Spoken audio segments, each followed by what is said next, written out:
गत 2 दिवसापासून झालेल्या मुसळधार पावसाने उल्हास नदीला धोक्याची पातळी ओलांडली आहे।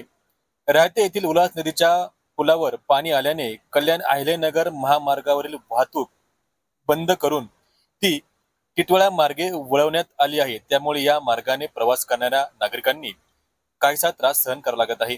दरम्यान माळशेज घाटावरील वाहतूक अद्याप सुरू असली तरी प्रशासनाने प्रवाशांना विशेष काळजी घेण्याचे आवाहन केले आहे।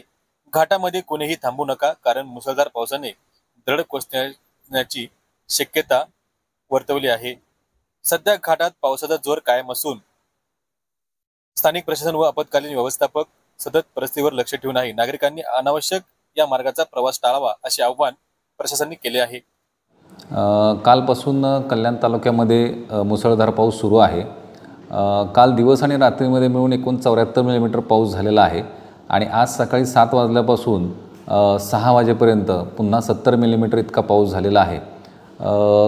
जवळपास 3 नद्या आपल्या तालुक्यामध्ये आहेत, प्रमुख नद्या। या तिन्ही नद्या ज्या आहेत त्या दुथडी भरून वाहत आहे। यापैकी उल्हास नदी जी आहे, उल्हास नदीची पाण्याची पातळी वाढल्यामुळे कल्याण अहिल्यानगर महामार्ग जो आहे तो सुरक्षेची खबरदारी म्हणून त्या ठिकाणी तो बंद करण्यात आलेला आहे आणि तेथील वाहतूक जी आहे ती वाहतूक टिटवाळा मार्गे वळवण्यात आलेली आहे।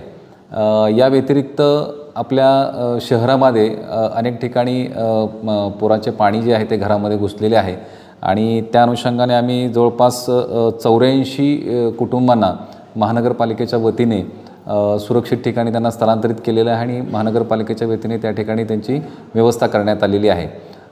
काल संध्याकाळी नेतिवली इथे एक झाड कोसळलं 3 घरांवरती, त्यामुळे त्या घरांचं नुकसान झालेलं आहे आणि आजूबाजूच्या परिसरात त्या ठिकाणी दरडप्रवण क्षेत्र आहे।